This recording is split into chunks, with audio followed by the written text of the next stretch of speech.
Comienza con este vídeo Hojas de Álbum, una serie de vídeos del Festival Baligay en la que tendremos la suerte de hablar con destacadas personalidades del mundo de la música que desde diferentes profesiones o diferentes perspectivas han contribuido o contribuyen a enriquecer de forma muy destacada la cultura de nuestro país y concretamente el mundo musical. Y esta primera hoja de álbum, título muy musical que también utilizó Jesús Baligay en su obra de mismo nombre del año 1965, es para Alfonso Aijón. Y es que cada una de las tres hojas de álbum de Baligay también están dedicadas a tres personas, en este caso a tres mujeres importantes en su vida, como es el caso de Para Rosita, que es la música que nos sirve para identificar esta serie de vídeos.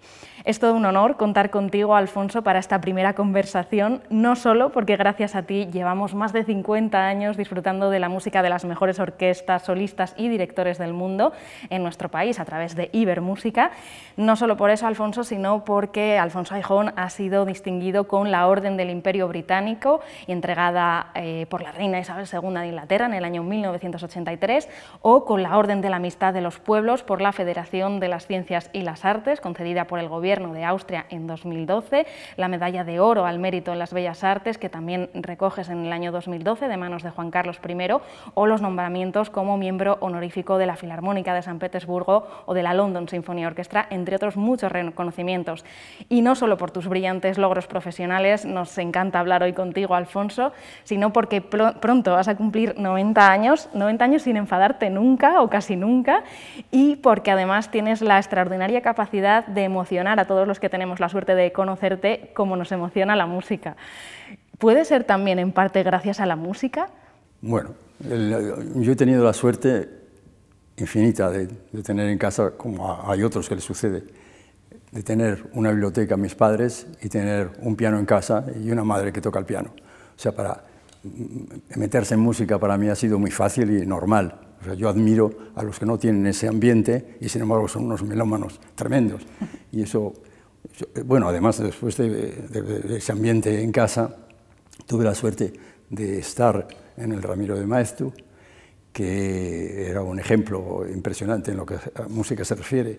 Teníamos en los primeros años de bachiller, teníamos un profesor de armonía, que era el padre Masó, que luego era catedrático en el conservatorio. Teníamos un coro que dirigía el fundador de la Masa Coral de Madrid, el viejo Manuel Benedito, y teníamos un catedrático de francés que era uno de los pianistas españoles más reconocidos, que era Leopoldo Querol, que estrenaba cosas de todos, de Rodrigo y de todo.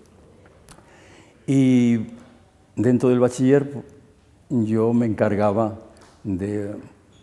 teníamos un amplificador Philips monumental con altavoces en toda la región esta. O sea, los altavoces estaban también por aquí. Y en los recreos yo ponía los discos de música clásica, todo, algunos folclóricos raros, y la discoteca de la que me valía era la de misiones pedagógicas que usaba Lorca, o sea, con la barraca, o sea, entonces yo la primera vez que escuché en disco la quinta de Beethoven, pues el disco era la Staatskapelle de Dresden dirigiendo Richard Strauss, ¿no? O los conciertos de Beethoven con Arthur Schnabel. Y luego me tenía mucha manía porque el recreo se señalaba, el final del recreo de media hora, se señalaba con la marcha militar de Schubert. Entonces, todo el que ha estudiado en el Ramiro de Maeztu odia la marcha militar, pues se acababa el recreo. Pero teníamos una sala de música que sigue habiendo, con 2 pianos de cola, y organizaba conciertos allí. Y eso ha sido la base. Pero así empecé. Impensable ahora tener una educación tan completa y tan dedicada a la música, tan enfocada a las artes. Es lamentable porque la música, en las teorías nuevas y lo que se está viendo, es imponer a los jóvenes los conciertos. O sea, hay conciertos para jóvenes. Y la música hay que necesitarla, no tienes que imponerla. Y para necesitarla tienes que conocerla desde el principio, desde joven. Entonces, si eres niño, tú echarás de menos, siempre echarás de menos un concierto.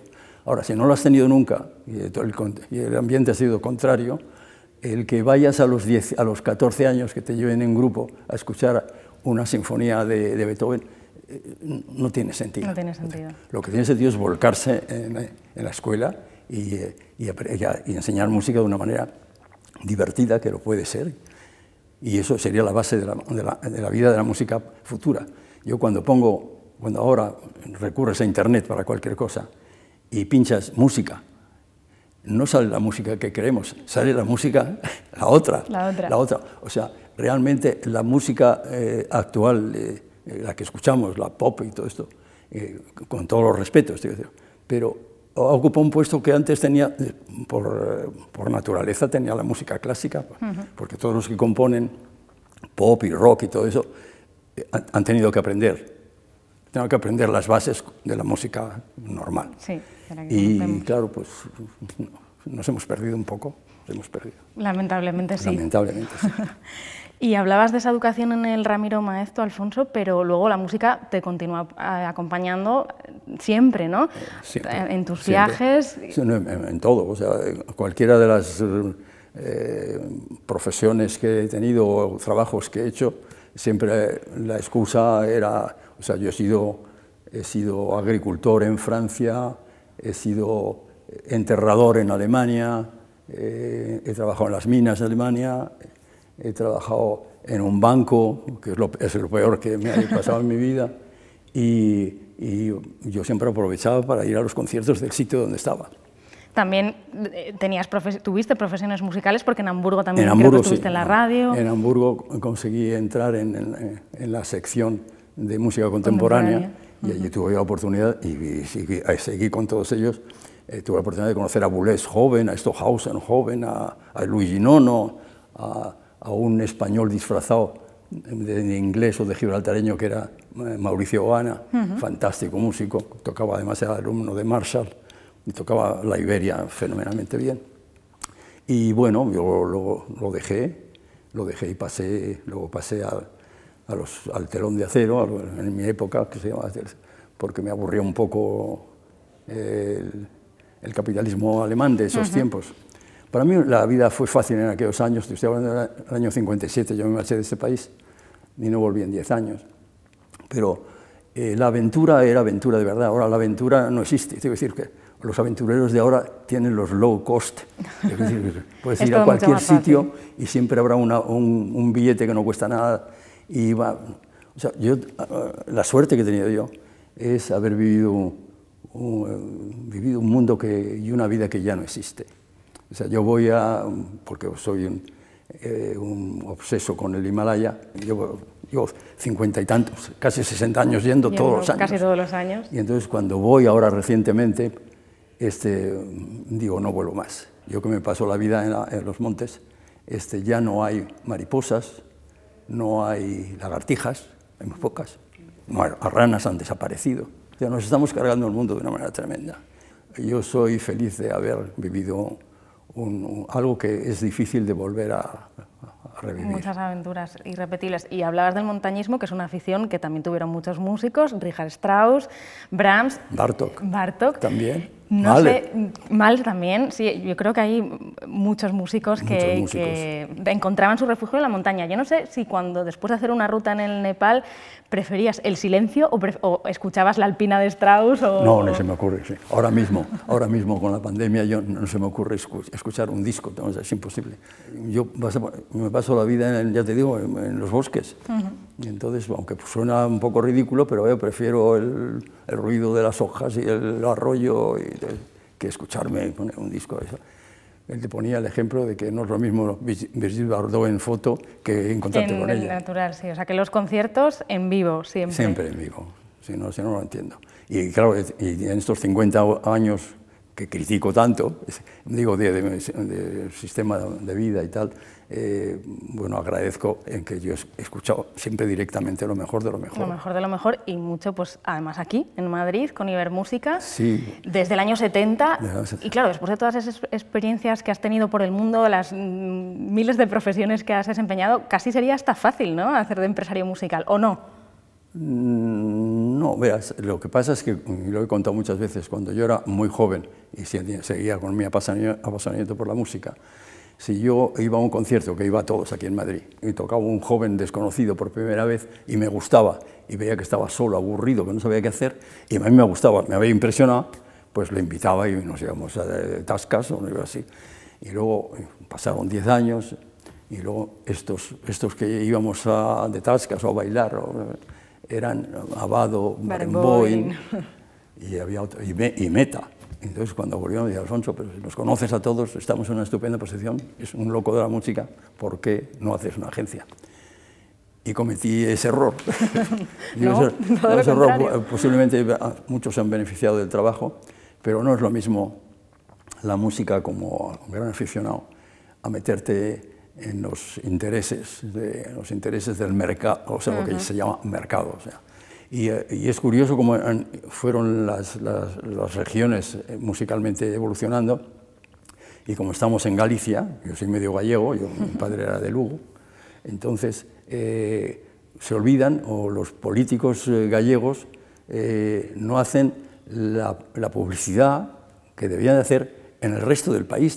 La gente desconoce e ignora que pocas regiones en España han tenido las orquestas que yo he llevado allí, que estaban.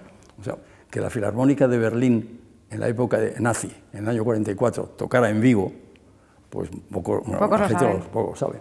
Luego vino Abado, vino con la Filarmónica de Berlín. También. Pero en Galicia han venido orquestas americanas, ha estado nada menos que Chicago y Nueva York, Filarmónica. De italianas ha estado La Scala con Giulini y con Muti. Las alemanas, todas. Gewandhaus con Blomstedt, Staatskapelle Dresden con Colin Davis y con, con Sinopoli. Zubin Mehta ha estado montones de veces con la Israel Philharmonic, con la London Symphony, no, pero con Mayo Fiorentino. Había una vida que estaba manejada por unos políticos que no existen. Entonces ahora tú te metes en internet hoy y dices festivales gallegos, hay 80 o 90 de pop.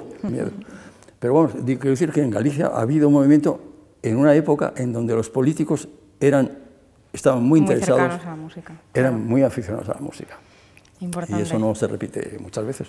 Bueno, en el Festival Baligay yo creo que están haciendo, y hay, creo ya, algunos políticos muy aficionados gracias a los conciertos, que tú también conoces, Alfonso, y además están cultivando, sobre todo, hemos hablado mucho de música sinfónica, la música de cámara, que también es fundamental, ¿no? No, es la clave, o sea, la esencia de la música es esto, y con la pandemia lo que se va a beneficiar, y ya merece la pena, es la música de cámara, porque la música en España durante decenas de años había unas orquestas raquíticas, o la Sinfónica de Madrid, la Nacional, luego más tarde la Radio-Televisión, pero realmente la base de la música en España después del año 40, de la Guerra Civil, se fundamentaba en las sociedades filarmónicas de provincias, que tenían una actividad tremenda. O sea, que en Galicia estuvieran Bilstein y Clara Haskell. Y Rubinstein. Sí, Rubinstein muchas veces. Y era la base. Luego vinieron las grandes salas, las grandes orquestas, no solamente la extranjera, sino cada ciudad tiene unos. Entonces, ya la gente, por la cuestión puramente social, entonces era mejor y más bonito meterse en una gran sala y tomar el descanso, tomar una copa y eso. Y entonces las pobres sociedades filarmónicas han ido muriendo, y yo espero que van a resucitar con esta situación. Es buen momento para la música de cámara, es verdad. ¿Qué consejo le darías tú a un festival joven como el Festival Baligay? Pues yo creo que la línea que tiene Alba pues está muy bien. Quiero decir que no hay que sobrepasarse en querer hacer algo extraordinario, que además te va a costar un sentido. Y yo creo que hay que, sobre todo aquí en Galicia, que en Galicia se puede hacer todo este tipo de cosas, el ambiente donde está el festival es una maravilla, o sea, que la gente vaya ya de entrada por visitar aquello, y si lo que se encuentra realmente tiene calidad. Y por suerte en España en los últimos años la calidad de los músicos nuestros es increíble, no hay orquesta en el mundo que no tenga un solista de los nuestros. Es decir, que con el material que están manejando el año pasado y Alba, es la línea, o sea, calidad nacional y no pasarse nunca de presupuesto, que luego se puede pasar, luego cuando está ya sentado todo... Ya es otra historia. Pues muchísimas gracias, Alfonso, por vosotros. tus sabias palabras y por todo tu cariño hacia la música, hacia este país, todos los conciertos que hemos podido disfrutar, que ha podido disfrutar muchísima gente, y por seguir además apoyando a los festivales, desde el más grande hasta el más pequeño, y sobre todo la música de calidad. Gracias a vosotros y ánimo.